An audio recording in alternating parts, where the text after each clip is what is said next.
into the game one champ. Select EDG on the blue side here for the first one. Gamtee over on the red. Lysandra, Xerath, EDG's first 2 bans, and Annie actually banned away from Mako. Yeah, so that's a nice target ban coming through there. Of course, Mako plays it. I'm sure that Pawn would love a chance to play the Annie in the mid lane as well. We saw how much he loved playing the Viger at the start of the season, just one-shotting people. Annie, very similar kit without the huge stun.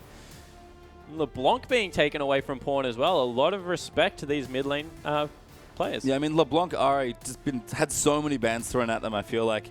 EDG probably not going to ban the other one because they might take it as a first pick here, but maybe Pawn has something else that he wants. Did take Katarina into RE yesterday, so Pawn has kind of been given permission to do whatever he wants lately, and it's sort of justified given how well he's been playing. Yeah, it certainly is, and he's playing extremely well. His Katarina game was okay. It was not revolutionary. It certainly did his job, but the Fizz game was absolutely massive on an out-of-meta pick. Yeah, it really was. EDG's last ban's actually another mid laner, but it's Victor this time targeted finally. So Victor's seen a lot of love recently, especially this weekend. Starting to see some bans now as well. Yeah, it certainly is, and that's 3 bans at Xiao, who of course he's a Lysandra player himself in the mid lane. Let me can pick it up in the top lane as well, but that's a lot of respect given to Gamtee's mid lane, but there's still so many power picks available. Looking in the direction of Maokai, looking at Koro's Nah.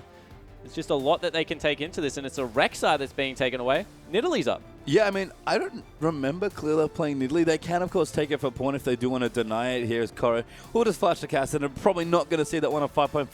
Going to do what everyone always seems to do, though, and first pick the Maokai. Yeah, so Maokai being picked up, and with a Rek'Sai ban, would not be surprised to see the J4 coming through here. They seem to be the 2 jungle champions that Gamtee like to run.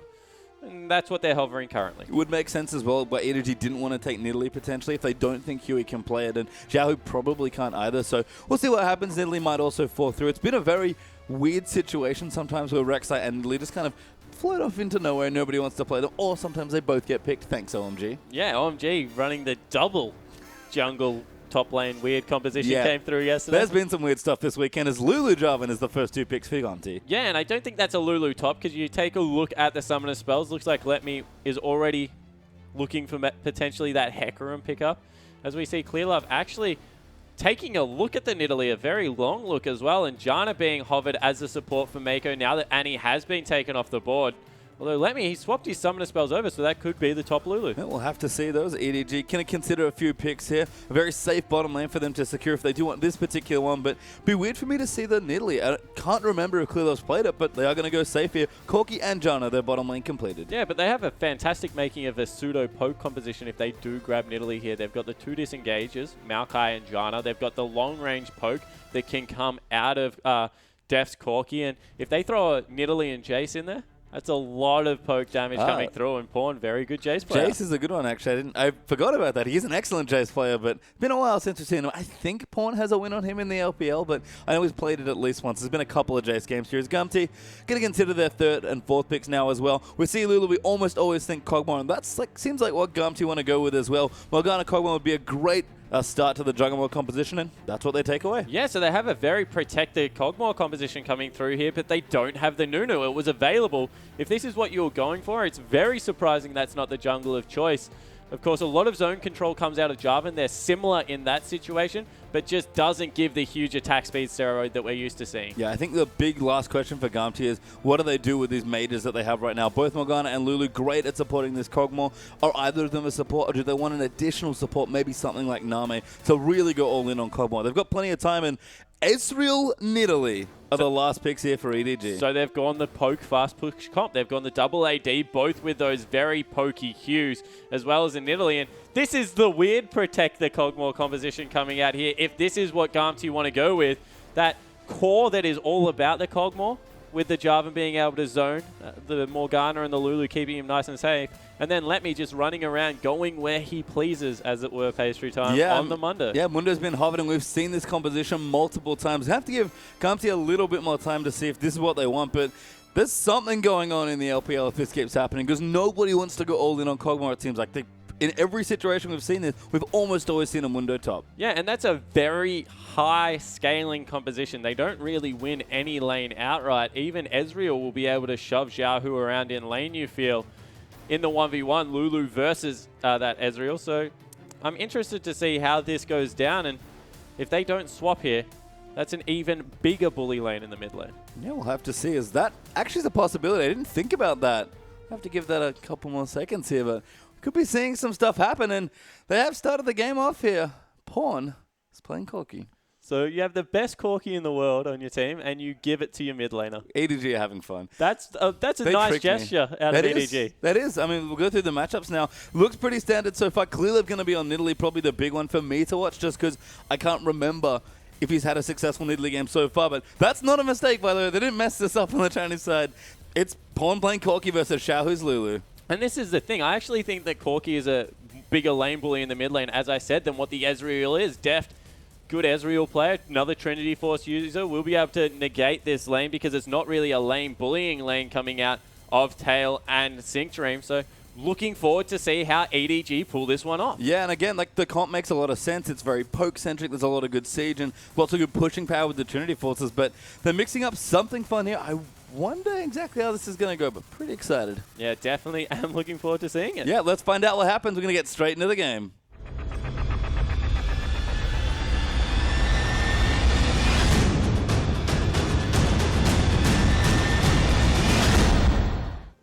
And welcome back onto the Rift here for our first game between EDG and Gamtee. Do not adjust your screens. That is, in fact, Pawn being given the Corki as a present here by Deft. Yeah, really nicely done. It will be an AD Corki. I had a hope that it was going to be AP, too. but not going to be the case. It is the double ADs, fast pushing, and a stack coming through from Gamtee, but a nice spread from EDG. Yep, Pawn here on the Corki, going to be able to spot some people out. We'll find Sync Dream, who has skilled the binding, so if he wants to get aggressive, he can. We'll actually face it. We'll take a bit of phosphorus bomb damage, but dodge the binding, and just some trinket wards being exchanged. Yeah, so trinket wards going down. Some damage went onto Sync Dream, but the EDG will return the favor with Ezreal, as well as Nidalee and Maokai heading deep into the enemy jungles to be able to get their own wards down. Yep, Deft on an adventure. Does get the ward down on the Gromp and the blue buff, so great early vision there for the jungle camps. You can see more deep wards being placed down and lots of recalls, so you have to imagine GT want to try and swap the Kog'Maw out.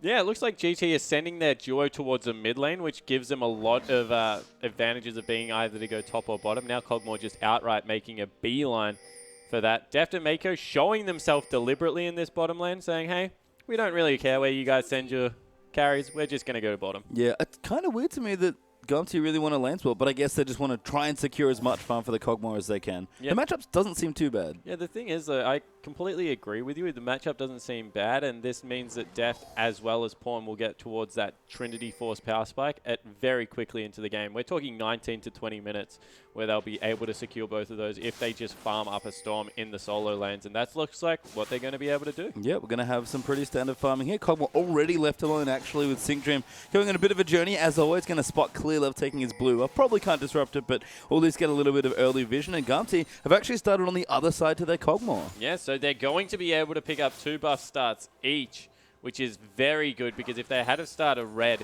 that would have meant they were definitely in a position to be 3 buffed. And this is something EDG are doing more and more of. They're actually not giving solo experience of that blue buff over to the jungler. They're sharing it throughout the whole course of the jungle. Yeah, I wonder if this means a fast push. We've seen quite a lot of fast pushes this weekend. That is an option, although Let Me is already running down towards the bottom lane. Yeah, and that's confidence coming through, not really respecting the CC that can come through from the Janna or all the damage that will come through from Deft's Q.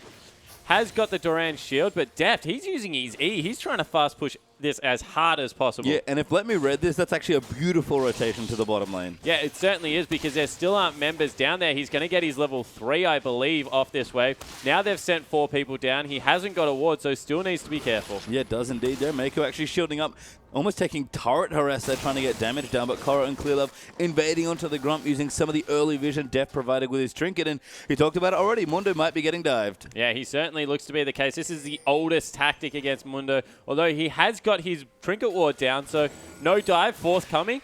Let Me going to pick up a lot of experience here. Yeah, some fantastic intuition by Mundo. They're reading the early level 1 movement perfectly. They're going to collect a lot of advantages here. You can see the CS, not massive, but as the big important thing in a lot of 2v1 situations is getting your levels. Yeah, it certainly is. And you see Deft taking a turret shot there, but putting half the damage of Let Me's health through. And Sync Dream, he's now joined them in the lane. So this means it's even harder to dive the bottom lane. And Tail in the top lane, he's still got that hard freeze going on. And they're sending Maokai up there solo, level 3 to level 2.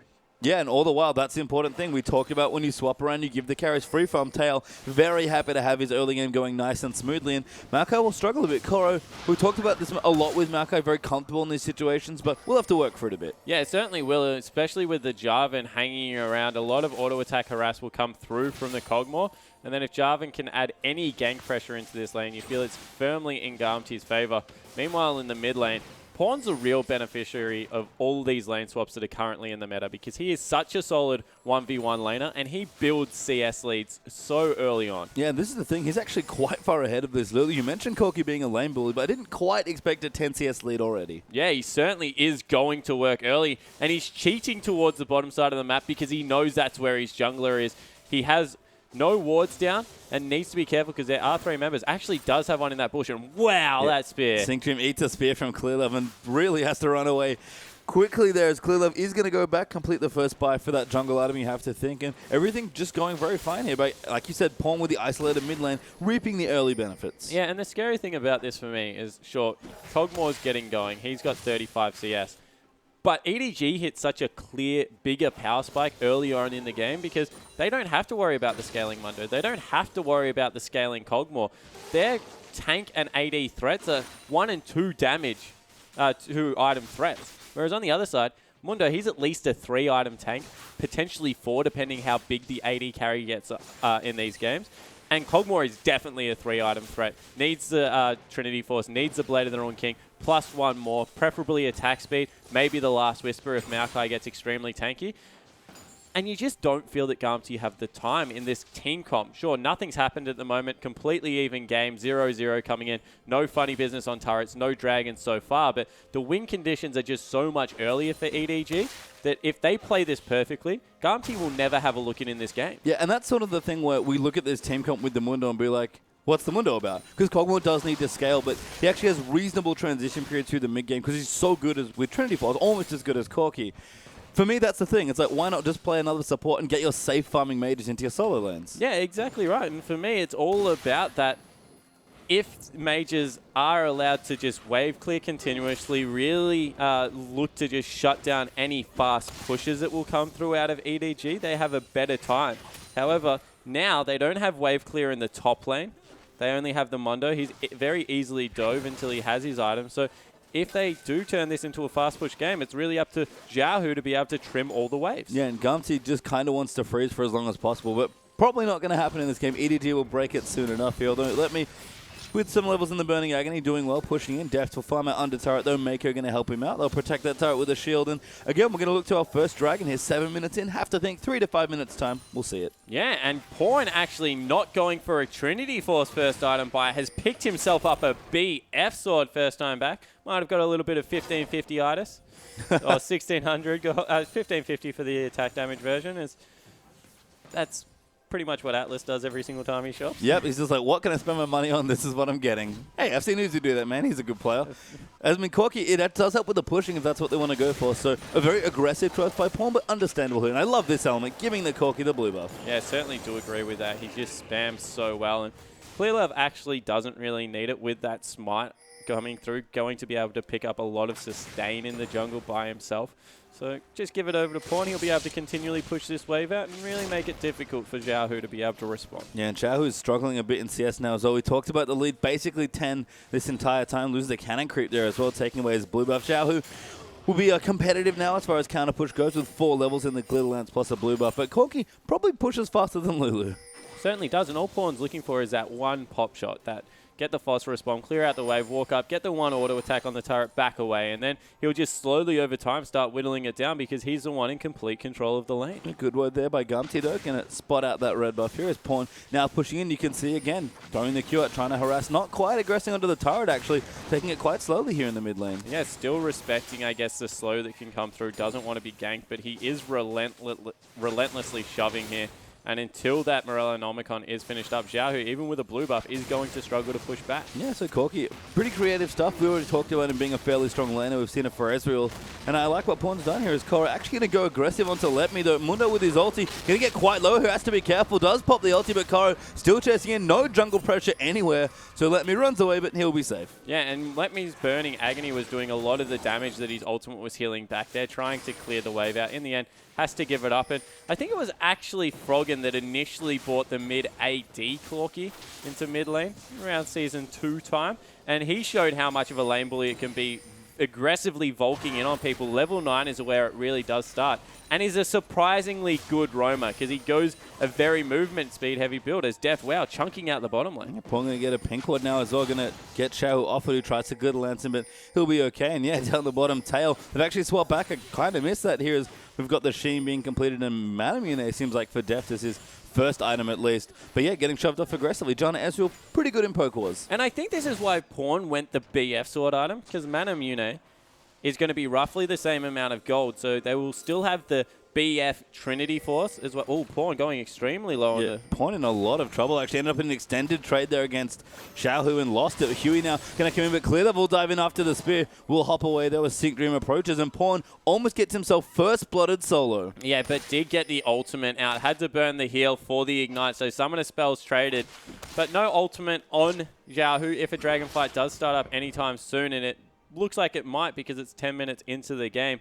And what I was going to say is Pawn, if he farms extremely well, might be able to get the Bloodthirster as well as the Trinity Force by about 24 minutes, which will coincide with the transformation from Death very well, as he's on his 2-item spike, so a better laning item potentially, as well as the ability to still hit the same item threshold. Yeah, I mean, in a short lane, I think you just don't need the Phage as much. I mean, there's lots of benefits here. Bloodthirster, very strong, early, aggressive choice. And EDG, they've started up their first dragon and should be able to get it. Yeah, so they'll be able to pick that one up blind, but of course with champions in lane, GT will have a very good timer of when that is. And so far it's been what we expected in the top lane. Mundo a little bit further ahead than Koro. Would probably like him to be because of how good Let Me's intuition was at the start of the game to go to that lane and be able to pick up so much CS. But otherwise, just farm fest across the board. I guess the only surprising thing is how much EDG are winning in that aspect. Yeah, I mean, they've got a good little CS lead here in a couple lanes. Both mid and bot, are over 100 CS already, so farming very well in these AD carries. Huey actually looking for a steal, potentially. He's going to find the Gromp as the blue buff's already been taken, but might have been looking to aggressively dive Koro, but we'll start off here with some counter jungling. Yeah, we'll grab the Gromp there, and that's just a roam through the jungle completely blind. That's dangerous to do against an Italy, because if she hits a max range spear, all of a sudden you are in kill range. No eyes currently on the Nidalee. In fact, pink ward control over the bottom half of mid is extremely good for EDG, and Huey, I guess, just confident in his ability to be able to take that one away. Yeah, I think assumed that most of EDG's vision was on the bottom side, just given how they played around the dragon. He did get some deep wards down, so a bit aggressive for sure, but ended up working out very nicely. Yeah, you got to respect it as well. You're not going to beat a team like EDG unless you take some risks. So being able to get in there and get some deep vision may allow them to contest the next blue buff, especially with how far ahead Let Me has found himself in this early laning phase. Xiaohu getting aggressive, but Pawn is going to hold on to his Valkyrie. Does get knocked up there, waits very patiently, but Xiaohu will flash over the top. The Glid Lance moving in. So much auto damage, and Huey just dunks him for first blood. Yeah, fantastic gank coming through there. Understanding the heal had been used, tracking the mana, more importantly, ensuring that the Valkyrie wasn't available because of how low he was, and they're able to pick up first blood against Pawn. Yeah, so a couple of flashes used there, and they'll secure that kill. In fact, actually, I think both flashes used by the jungler in mid, but they get the kill into Pawn. That's a rarity, I have to say. He often does not die in those situations, and they're even going to push onto a turret now. Yeah, so looking to fast push that as much as possible, even taking up a spear to ensure that the creeps have as much time at the turret as possible. They will back off now, but they got nearly all the health. Yeah, have to wait for a wave. Might re-push him, but Corky is going to return here with his boots now. Going to make him a little bit less susceptible to those sort of ganks here. Clear Love will also clear out some wards that have been placed down. And his build's developing as well. But this is what we've seen from almost all of the jungle Nidalees, it feels like. We've got the Magus Trailblazer done, and now the tier charging up as well. Yeah, so he'll be able to stack that one up in Cougar form, just pouncing all over the Rift. It is really a nice item build coming through for Nidalee. Leaves you squishy. It's not really a bruiser Nidalee build, more relying on the long-range spears in the Cougar form. Some Nidalees we see, of course, do prefer to go for the Rod of Ages, as Deft is trading nicely still with Tail, but he's getting a little bit further ahead now the Sheen's done. Yeah, I mean, just keeping competitive in CS, and that's the important thing. This game, you know, we had first blood at, what, 13 minutes? That's quite slow, I think, especially for an LPL game, but you have to remember the EDG are all about that big mid-game 20-25 minute timing, and Gamtee just want to hold on for as long as they can because their comp only gets stronger. Yeah, exactly right. They're maybe trying to even just lull them with how they're playing this game. Yeah, we're happy to farm as long as you guys are. If they can miss the window maybe by 3 or 4 minutes, Mundo might even be a little bit stronger because, you have to admit, he's now 20 CS up ahead against Koro. And he's playing the lane extremely well. Yeah, this is the part of the matchup where Malkai just can't really do anything. Nah, and just going to be able to push extremely effectively, has the Spirit Visage, so going to be able to sustain in the lane nicely as well. And all of a sudden, Deft is using a lot of mana to try and stay even in this lane. Of course, Tails W doesn't cost anything, going to be able to activate it on Will, and we're seeing some bullying come out. Mako actually going to get bound there as well, but Clear Love's down here. Deft looking in for the gank. Will nail it onto Synctive that will force the flash out from Morgana. Tail flashes out as well, so good pressure, but just some Summoner Spells burnt. Yeah, Summoner Spells burnt, but a mid lane turret's going to be taken in response by Xiaohu, so heads up play, getting out of the gank and going to be able to get the first turret of the game. Yeah, Gamtee might be down a dragon, but up 1,000 gold on the first turret, a very crucial one as well. We'll go to them here as Huey, with all those aggressive wards, might try and dive Koro now. Yeah, this is an aggressive move. I don't know whether this is really going to pay off. Koro misses the ward. Oh, Huey hits it though, so now he knows they're there. And Xiaohu starting to tank the minions up already. Yeah, so they're going to be able to go for this dive whenever they want it. Oh. Yeah, they're going to go, and Koro already used the Twisted Advancement, popped his ulti, gets out under the Cataclysm there with the dunk, still going low, but Let.Me taking a little too much damage, but does get the kill. Yeah, so they juggled it between 3 people, nearly killed all of them, but were able to make it work in the end. Great play coming out of GT, but they will lose mid lane turret in response, maybe even the second one because of this Bloodthirster rush. Yeah, Pawn Clearlove just pushed so quickly. Nidalee in a human form, highly underrated, I think, for its pushing power, and they might get 2 turrets. Yeah, so they will look to get this one chunked out at least. No, they're going to be able to pick it up, so fantastic play out of Clearlove, helping Pawn take out 2 turrets. And that's the nice thing about EDG's comp, at least as far as the mid AD carry and the jungle are concerned. In any sort of synergy, whether it's a small push or any sort of jungle fight, they have so much synergy between each other. Yeah, they certainly do. This is a worrying thing about Gamtee. That really wasn't worth it now because they're going to be able to rotate Corki so quickly to other lanes through the jungle now once they get control of it. And the fast push really will start. Oh, it's actually blue Ezreal coming through here, so a lot more poke heavy and a little bit less fast push. Yeah, I mean, I thought about it when I saw the items for the Manamune. He actually already finished the Iceborne Gauntlet and delaying his second item a little bit more there. Kind of makes sense. You already have a good AD carrying Corki, so he's going to almost be a support here. Yeah, he really is. He's going to be the person that looks to hit the Qs. Of course, with minion waves, the AoE slow that comes out of Iceborne Gauntlets really sets up spears extremely well. But not as high damage, going to lack a lot of the crit modifiers and things that make Ezreal, I guess, a better late game carry, but around the 30-minute mark, we'll have a lot of control. We'll be surprisingly tanky. Yeah, and it's just strong right now when EDG need him to be. Still doesn't really skip the mid-game power. Maybe not objectively as strong as the Trinity Force, but much cheaper especially. And EDG, they've started to really turn it on. Def gets another turret. That's 3. The Dragon falls almost instantly there as now Koro going to get ganked on the top side. Huey knocks him up, but Koro's popped his ulti. Cataclysm going to keep him in there for a while, and Koro taking a lot of damage just from Mundo, honestly, here is doing the work, but Koro taking a long time to die. The ultimate will pop off. Huey, though, still safe there. Twisted Advance on top of him, but Let.Me gets another kill. Yeah, he nearly got Huey there, actually. Very good turnaround from Koro.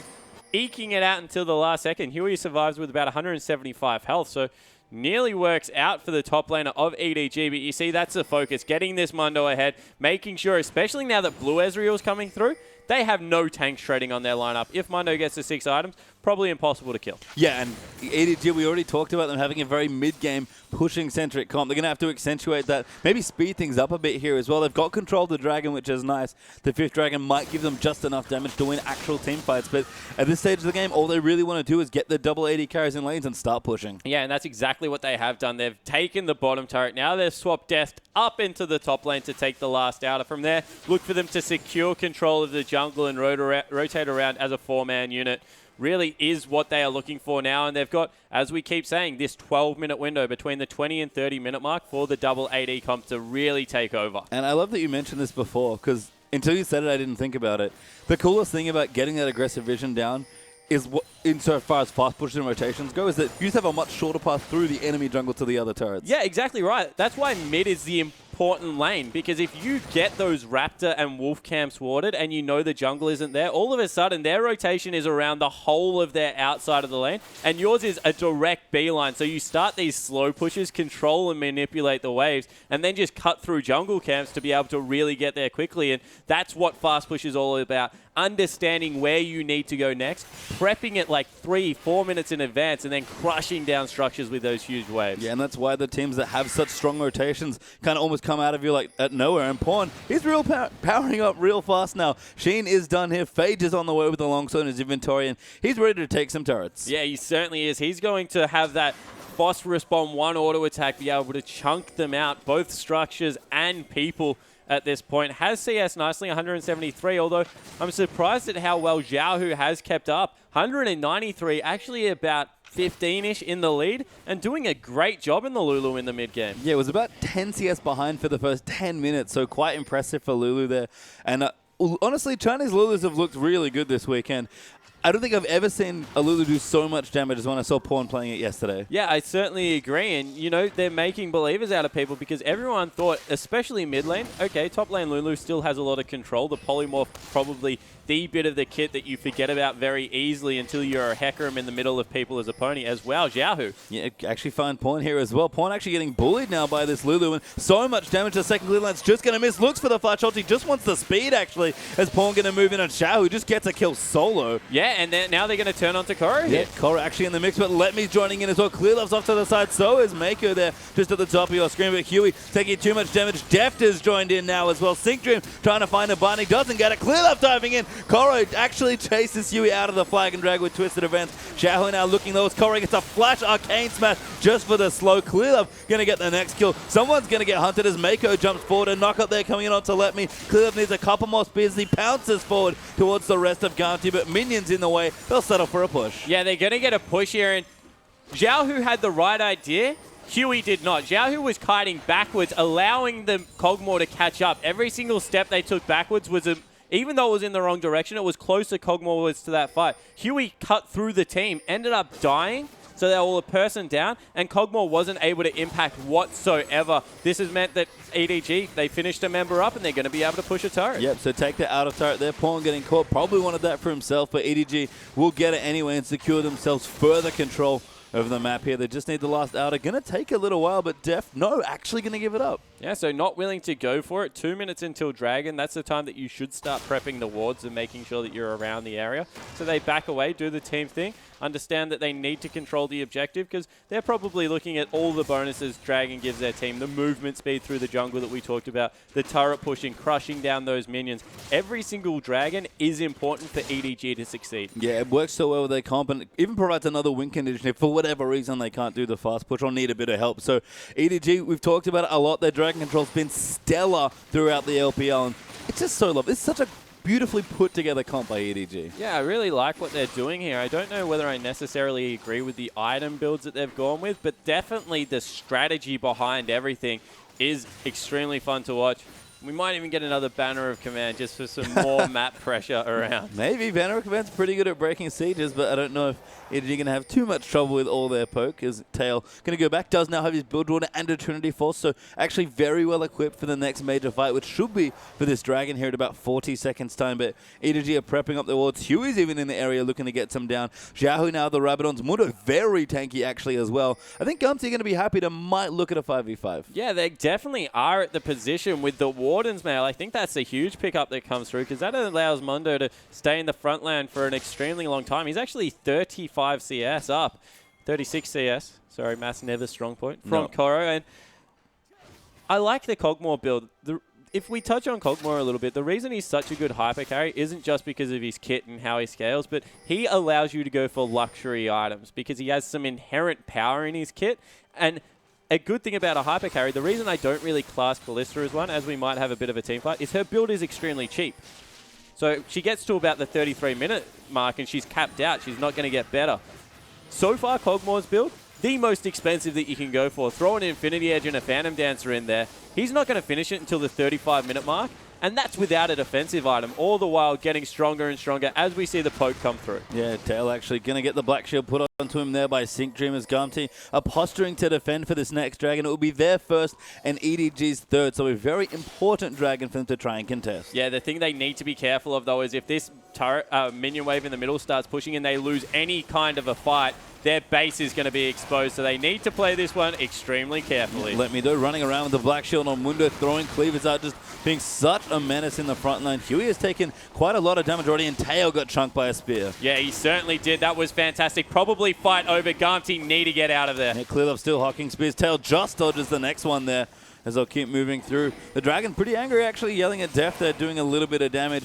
They're not looking for a 50-50. Both teams want to try and find a fight, but they'll go in for it. Clearlove does get it, but look to go down to Huey, though. Will get protected, heals himself, and pops the Seraph. And now Korra's in the mix, getting the first kill, taking up a lot of damage. Tail needs to be assassinated. Can't quite get in there, but the spear will land at Shao, who does finally fell the tank there, but Def now going to move in. Spear's going to chuck in. Def flashes out from the binding, but Pawn now is going to get aggressive on the Corki. Let Me has to flash out. He's pretty tanky, but he's low on health. Tail flashing back forward, does get the kill there with the W on, and now Clearlove going to look to go down, but nearly gets the next kill with the spear. Tail, though, going off there, gets the double. Finally gets taken down by Clearlove. The passive might kill him, though, does do indeed, and a messy fight is a 4-3 in favor of Gamtee. Yeah, and all of the kills went over exactly where they wanted to. Tail now finishing up that Blade of the Ruined King. You thought he was scary before. This is getting extremely bad. We said they have until the 30-minute mark. I still believe that's true, but Gamtee's done the impossible. Grabbed the lead before then. They're so accelerated from where they should be, Pastry Time. Yeah, let me look at him. He's so tanky. Going to go back, spend even more money,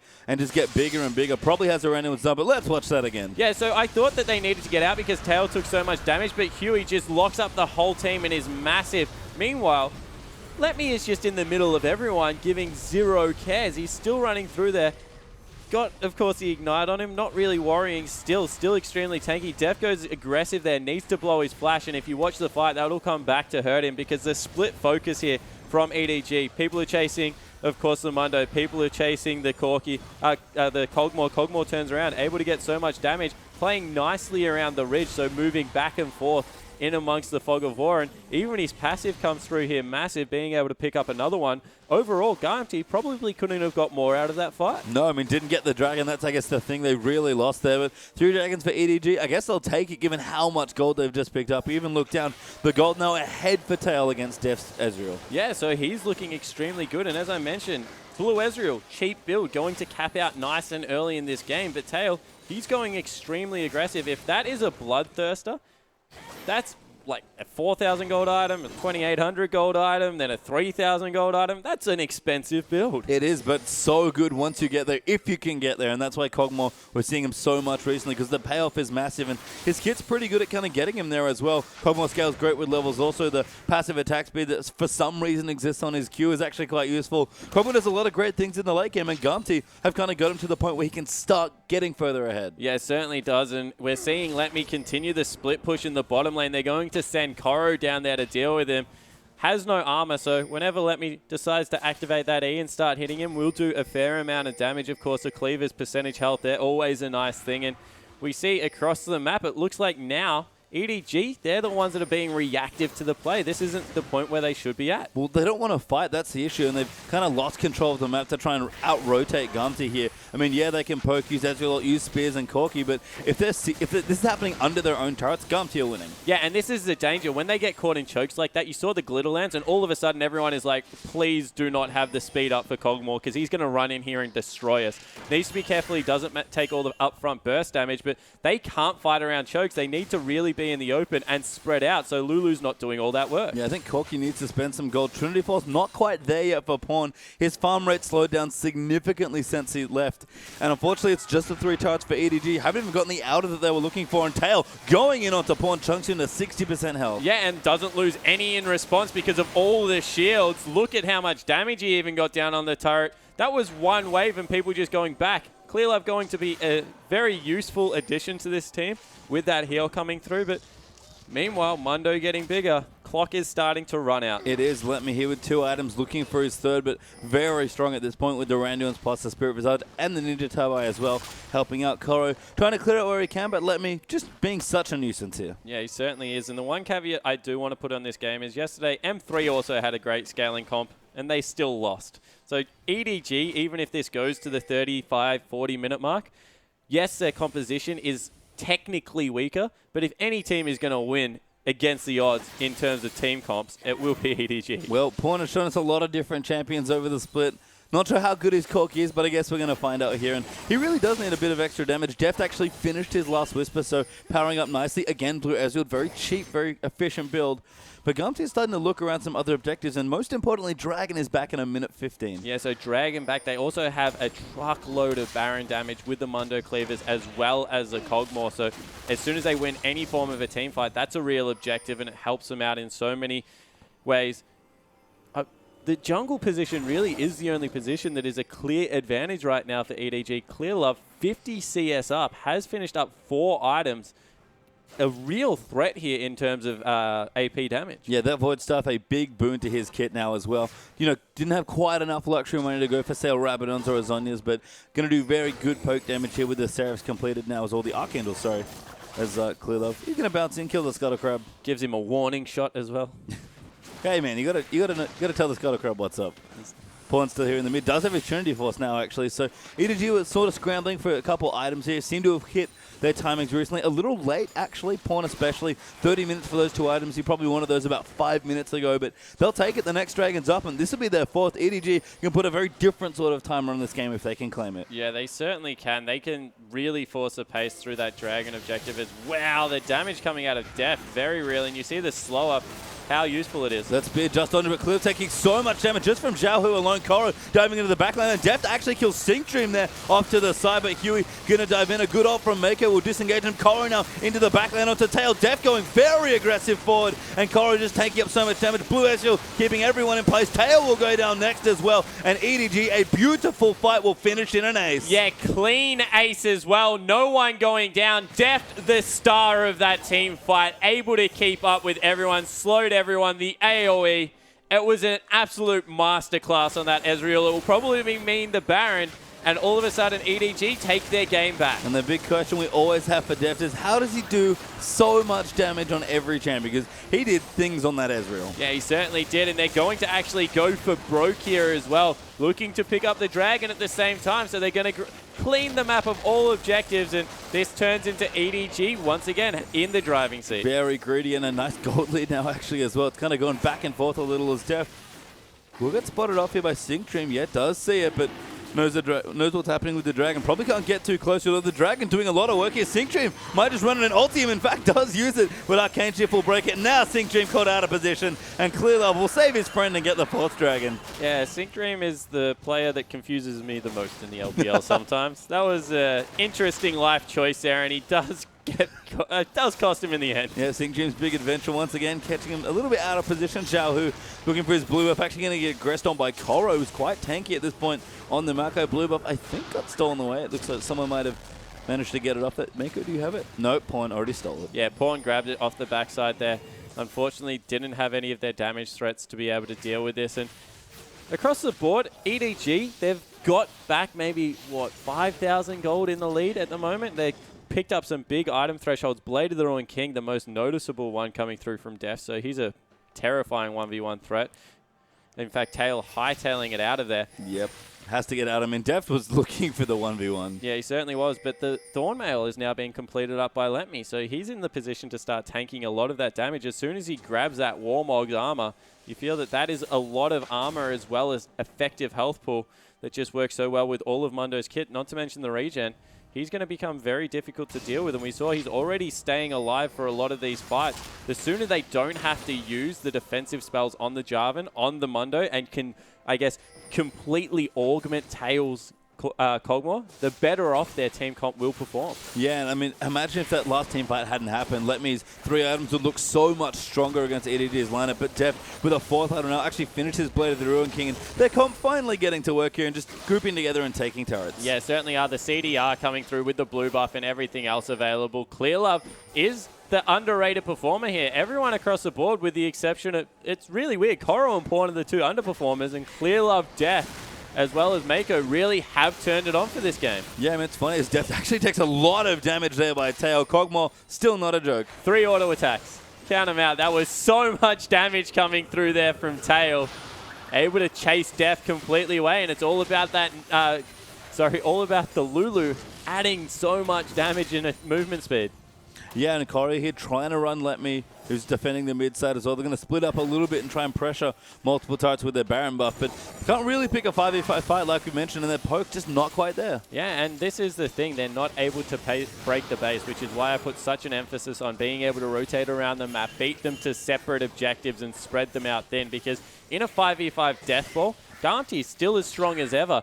That team fight was won because they were able to split up members. Def cleaned up one half of the unit, then rotated across and cleaned up the other half. And if that continues to happen, sure, EDG, fantastic position. But if Gamtee do exactly what they're supposed to do, just group up on top of each other as a 5-man stack, they're very hard to deal with. Yeah, and there's no obvious split pusher here for EDG as well. Looks like the Baron buff might have dropped as well, so going to have even less pressure now as far as that's concerned. They do it with the 5th Dragon to think about. That's probably their next big win condition, and part of the reason they're playing quite safely. Last Whisper done for Pawn now as well, so 3 items now for the Corki, and a Need to See Large Rod done for Clearlove as well. So things going right here. Everyone's powering up at Gamtee. After this point, if they get stronger, they'll just end up stronger than EDG by the end of this game. Yeah, I completely agree, and I love the build coming out of Tail. Not much hard CC on the side of EDG, so he's just picked up himself another Zeal. Doesn't need that QSS this time around. Trusting his teammates to keep him alive. He's at the point now where he's like, guys, any spell you have that is defensive, it goes on me. Yeah, and he's, starting to really, again, be the centerpiece of so many Kog'Maw comps that we've seen. He's hit his stride. He's definitely got a very high ceiling. Any more items that he gets from here will be a big bonus. But EDG, they're trying something, going to split up, push these waves in, and probably prep for the Dragon that's coming in 3 to 4 minutes. Yeah, it's about, 3 minutes away, and they're at the 4th Dragon already, so any Dragon from here is the 5th Dragon. That's the scariest thing about the Dragon buff. You never get them back, and there it is, 2 minutes from now. It's going to be available. They're prepping 2 waves still, the last outer coming through, and you see Mundo starting to shove off a lot of damage. EDG have to be so careful, though. You can see Tail again getting aggressive with the Whimsy on him, activating his W and just charging forward with the Kog'Maw. They've got good poke. Def just gets out of the way of that binding. And Clearlove, it's on him, honestly. He's got to land his poke. Yeah, he really needs to, and you can see Koro sticking to this split push. The one thing about Gamtee's comp is they don't have hard initiation. They've got the Kog'Maw to run forward, but you can see Deft and Pawn just getting out of range with their gap closers, and that's always been the problem with Tank Mundo. Isn't the Maokai that can flash twisted advance. Yeah, they don't have that much in the way of wave clear either, especially with, I guess Lulu's not too bad, but they're actually losing out to Koro, who's already started pushing in. Actually not tanking some damage. Let Me will join him to get him off the turret, but EDG, if this continues like this, more than happy with what looks like a stalemate, but in reality is EDG slowly chipping away. Yeah, exactly right. They're just whittling the turrets, and this is where Tail's starting to get aggressive, but you just see how much damage Deft is currently doing. Has another BF sword. The thing about the Blue Ezreal build doesn't really allow you to go that QSS before your damage item. Will turn it into a Mercurial Scimitar most likely because it doesn't need the crit of IE.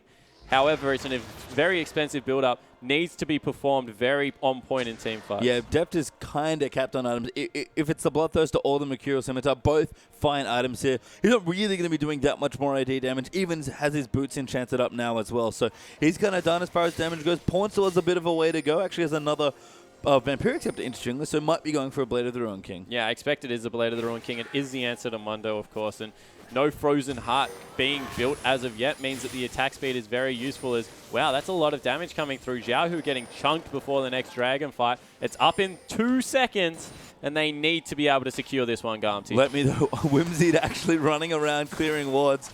One of the more creative uses, but Sync Dream eats a spear. Yeah, that is so bad. Dragon is up. Letme's under attack. Yeah, he's actually going to eat a lot of damage here as well. Not quite tanking a Fury. Going to dive in the back as well, but Koro's running a great ulti there from Mako. Will disengage, but he actually goes down to Tail. They're trying to get in and do some damage, but Tail's positioning very good, and there are so many defensive cooldowns. Clearlove dives in, but gets killed there by Huey, and EDG have to run away. Koro, not a lot of health left. Deft and Pawn kiting around. They might save up the Dragon for now. Koro goes down to Xiaohu. Tail aggressively flashes forward towards Pawn, but doesn't quite get it. and Deft and Pawn have to pull it for Miracle now. Yeah, so they're looking for the skill. Huey's still in there. They didn't get it. No, they didn't get the dragon. Did get a kill with Deft. Actually killed the jungler, but the first dragon finally to Gamtee, and that's a big boost in damage at this point. Yeah, it certainly is. And Deft and Pawn still looking to stay aggressive, but they need to remember there are 4 members still alive. Top turret is under siege, so a lot of damage going down onto that one. If we take a little bit of a peek towards top lane, nearly half the health going down from that turret. But this is just going to be a rinse and repeat pastry time. And another 5 minutes and the exact same thing is going to go down. Yeah, and Gamtee a long way away from their 5th dragon. Just got there first at almost the 40-minute mark. Baron is back up now as well, so both teams have to be careful because they do ridiculous amounts of Baron damage at this point. Yeah, both teams really do Baron so quickly. Another BF sword coming through for Tail. He's not going a defensive item. That'll be an Infinity Edge Phantom Dancer. 6 aggressive item Kog'Maw. And if this game gets to that point, wow, they're in trouble. Kog'Maw just does ridiculous damage once he gets to the late game. And Tail, he's powering up. He's already in a good space right now, but you know, if it looks bad now, it's only going to get worse for EDG. Yeah, it certainly is. Now Ezreal ult's coming across to just trim waves. Beautiful. Actually did exactly what I want. Killed a lot of caster creeps, lets the wave push in. It's a slow push. You don't want to kill the melee ones. You want to kill the caster because they're what push the waves. It slowly banks up and pushes into the turret. Completely agree. Fantastic ultimate. Yeah, good stuff. I mean, that was what Wei Zhao used to do all the way back in Season 1 and 2. Everyone was like, hey, man, what do you keep missing your ultis? And Wei Zhao knew. Yeah, before anyone knew what it was. Like Wei Zhao and Wicked, the AD carry and the top laner that first figured out how to manipulate waves. That's what they're so famous for.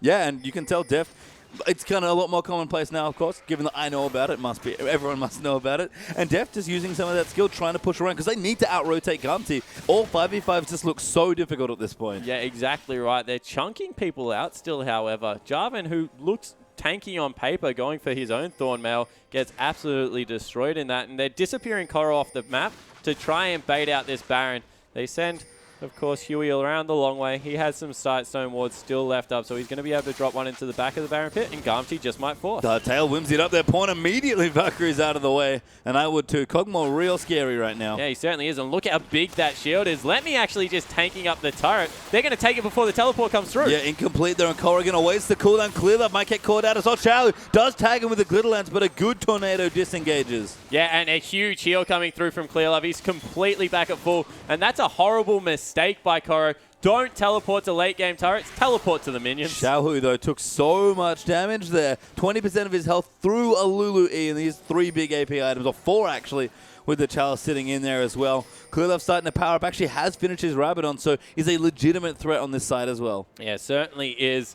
He's not going any defensive items. It's just the very manly day for builds and champions. Coming through pastry time, and they've started up the Baron. I mean, just single tanks on both sides here, but let me, you have to think, is going to outscale. Baron damage so dumb, though. It dies already, and Gamtee too late to defend. But do they still want to fight? Def gets caught. Oh, he's out of it, though. Might have just enough distance to keep himself safe. Tail needs to get into a good spot. Let me starting to eat some poke as well. Good lances will keep them disengaged. Ulti comes through. A good locket there, but Sync Dream takes a lot of damage. Let me just missing that next spear as well. And EDG on the offensive now. Yeah, so they're on the offensive, second Baron buff of the game, but you still feel this might not be enough. It's so crazy. 8,000 gold is the lead, and Gamtee look like they're ahead in a teamfight situation. Yeah, EDG going to rotate bottom, though. Take the blue buff. That's actually very crucial. Probably going to Clearlove, but does go to Deft, I believe. Yep. He'll take that one away instead. They'll start pushing on this tier 2. It's the last one they have to take down, and you have to think with Baron at this point, plus all these items, should be a piece of cake. Yeah, tier 2 definitely going down. It's whether they can get into the base that's the big question, although still looks like Gamtee want to defend. Letme's defending. Tails actually, again, all of the buffs on him, running around like a crazy person trying to auto down the waves. And if we can find a couple champions, that's good too. Deft actually sitting at precariously low health. Yeah, it certainly is. And on the same page kind of is Letme. Has his ultimate available, but needs to make sure he doesn't get engaged on beforehand, because there's a lot of poke damage that he's not respecting coming out of Nidalee. No, might pop the ulti early, but yeah, now does use it, wants to reach him back, running aggressively forward. Just throwing cleavers up point. Gamtee are not afraid at this point. Yeah, certainly don't look to be get slowed down, but they've successfully defended the outer with an 8,000 gold deficit from a Baroned up team. Kog'Maw sitting on about 2,000 gold as well. to go spend before the next team fight. Koro gets caught. Yeah, it does there, but going to tank up quite a bit of damage. Kog'Maw, though, not a joke as far as tank damage goes, and Huey going to dive aggressively in. Let me will soak at the poke. He has 4,000 health already on Mundo. Yeah, oh, Warmux is done, that's why. Yeah, he's absolutely huge. Also got that elixir sitting in his back pocket, just waiting for him to be popped. And we see the recalls coming through 50 seconds. Gamtee are too late. EDG recalled at the right time. They're going to have complete control over the area. Yeah, that was the one thing I wanted to note. You mentioned Taylor had a lot of gold banked up. Not going to get to spend it now, which is a big misstep potentially as EDG. Got a second Blade of the Ruin King now onto pawn, and the Mercurial Scimitar finished up for Ezreal as well. So at full strength for this next dragon. And as we've said, every dragon from this point is the 5th dragon for EDG. Yeah, and this really is a big deal. 5th dragons on 6-item AD carries is going to be massive. And as we mentioned, 2,000 gold. It's sitting in Kog'Maw's back pocket. That is the finished Phantom Dancer if he wants it right there, but not going to have a chance to get it. No, has to defend instead, and Let Me still posturing aggressively here on the Mundo. Gamtee are not afraid to fight EDG. They do have to play Frogger a little bit and dodge a whole host of skill shots here coming through for Clear Love especially, but they're defending well. Let Me's just tanking whatever he can. His ulti's back up, and the Dragon's here too. Yeah, Let Me actually taking a lot of damage, and once again, the wave in the top lane. Let Me, he's extremely low. If they don't go soon, he's going to have to burn his ult for nothing. And Tail gets aggressive. Death getting chunked down massively, goes to 50% health. Let Me going to dive back in. Pawn, though, has to be careful. A great ulti there from Mako, keeps him away, but Death now going to get caught in as well. Koro taking up a lot of damage. Let Me actually got ultied on, and Koro now in the back line. They should be able to break it. Morgana goes down. Huey gets low there, and Pawn and Death are just ripping through GT with damage. Tail just gets dunked on there, and 3 clean kills. Yeah, and that was all about Clear Love, surprisingly. Diving in there, able to pick it up. They're not able to get the clean ace, but they will be able to pick up the 5th Baron.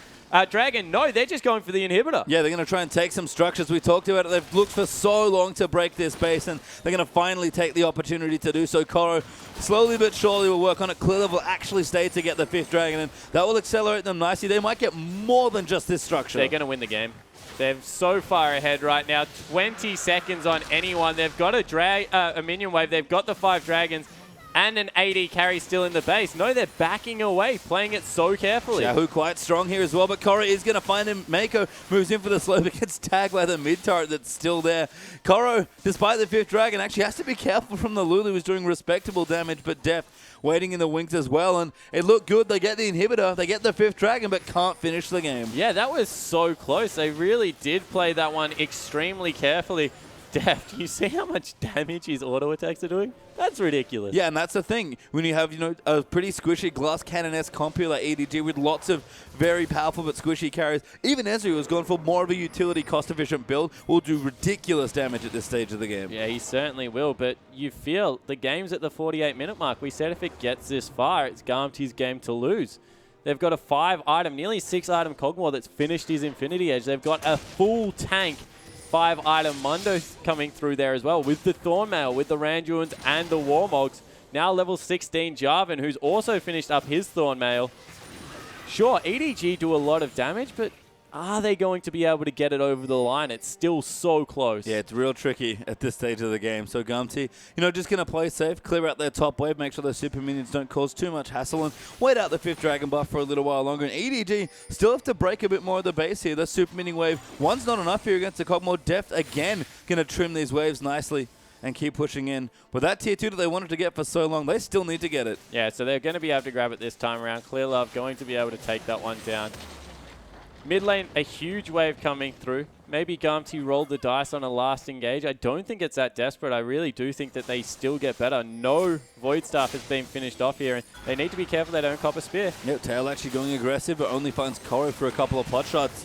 Has to be pretty careful, does Tail, but as a lot of defensive cooldowns that can be put in him. Death getting aggressive at Tail with a good shield there by Xiaohu, I believe. Going to dodge a lot of the damage, but EDG going to get aggressive right on top of the turret, doing so much damage. Pawn eats a binding, though. Tail going to come in with the damage at Mako. Another good ulti to disengage the Wild Growth. Already blown onto Kog'Maw, and EDG have broken the base. They're going to go back in again. Tail chunking down Pawn. The damage is absolutely massive there from the Kog'Maw, but Deft off to the side takes another inhib. Yeah, it is all about Deft right now. His positioning fantastic. Huey gets chunked out. That's going to be 3 inhibitors, and EDG looking to secure the win. I mean, Gamtee, it's a lot to fight back from it. Pong in a 1v1 tail. Don't recommend it as Clearlove takes down the Mundo of all people on the Nidalee Coro, diving in onto tail. That should be game there as Deft gets another kill. Xiaohu going to get chased down, and Gamtee, their comp finally came together. It was a little too late. Yeah, and I don't know how Blue Ezreal is doing so much damage. Deft is an absolute monster as he dives the fountain trying to take out Sync Dream, but that will be EDG winning the game in 50 minutes. Yeah, a long game there. Gamtee played it quite well, but EDG just enough advantage as the 5th Dragon really putting them over the edge,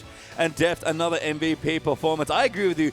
My Ezreal doesn't do that much damage, but Deft's just, it's been buffed. It's so good.